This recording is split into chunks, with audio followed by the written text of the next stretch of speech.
बहुत जोर से भूख लगा जा, तुम इसे खाना मांगे।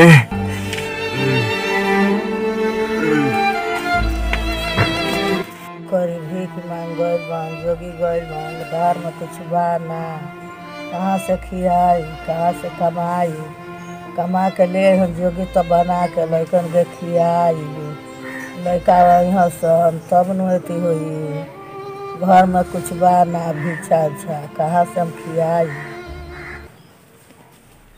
का हो बाबू, का हो बाबू, भूख लागल बटे। भूख लागल बा तो गइल बार मांगे, भीख मांग के ले हो तो खियाई बना के, घर में कुछ बा ना, घर में का बाटे कुछ बा, गइल बा कमा के ले आवे हो, ले के तो खियाई तहन लोग के बाबू। हाँ बाकी दुखाता नु पेटवा रे। अरे तो भूख में का करी, भूख ले कहीं कमा के तो खियाई बा, घर में कुछ घर में नहीं खे, घर में कुछ बा ना हो, भीख मांग के ले यहाँ तो खियाई का बा, घर में कमाए जे बोलो तबे न होई। का करिए बाबू, भीख मांग के ले यहाँ तो खियाई। मैं जोर से पेटा दुखाता, भूख लगल बा जोर से। तो कमा के ले हम तबे बना के खियाई। तो कब ले आई? आवे लो 2 घंटा में, 2 घंटा में आई बना के खियाई। अरे मैं 2 घंटा में तो मैं परा नहीं निकली ना निकली, आव तारन बना के तब देवी खई ह। तब दुखाता तब का तब दुखाता तो का करब, का करब, घर में रही तबे न खियाई। पानी पी के सुत रह जा, पानी पी के सुत रह तो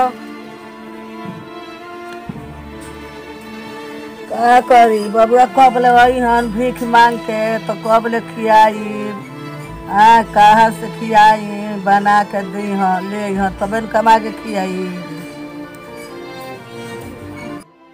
हो बाबू, अरे माई कहाँ में छोड़ गए माई? सुतल बा।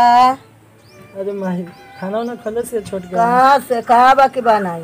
अरे माई हमहू भीख मांगत तनी, आदमी ढकेल ढकेल के खेत देता, हम अपना भाई के केंग अब राखी माई कुछ बुझाते नहीं। लॉकडाउन बा तो का कर जाई, अब जाए तो बेटा हमारा मर गइला के बाद से ओकर पर ध्यान रखी है, ख्याल रखी है।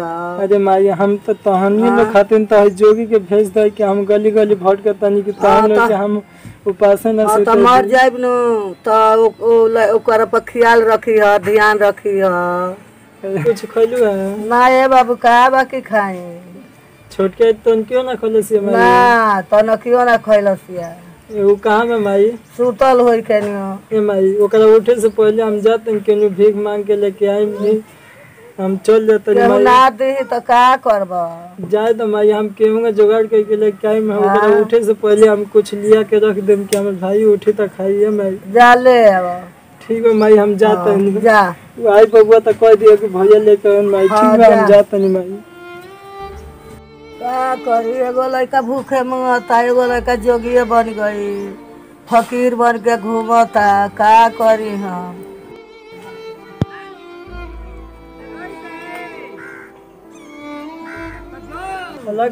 बच्चा बाबा के कुछ दान पुण्य कर लो। कमा के धइले बड़े भागो देले तो लाठी के कमा के देले बड़े जगह दान कर जा। ए बच्चा हमारे घर में माई भाई भूखे वाला से कुछ दे दो। अबे लाठी उठाई के बाहर आ जीव, कमा के देले बड़े हमनी के। अरे कुछ दे दो, का दी हमनी के, का कुछ दे दो, कमा के देले तो कहो न तो मार लाठी मुझे मारे खाली में जो किलो के बल्ले कलो आ जाए गोल पे गिरता है। हमें कुछ दे दो दान पुण्य। कुछ नहीं के दो, अब लाठी धुरे लगो। हमर छोट भाई भूखे मुंहता, भूखे काहे करे बोल अब तो धर रखिया में के धरे ना मुनिया सब के धर घूमरे करी धर के ना मारी लो। केहू आजकल अब नहीं के सब दर्द हो गए, केहू खाए पिए वाला नहीं है।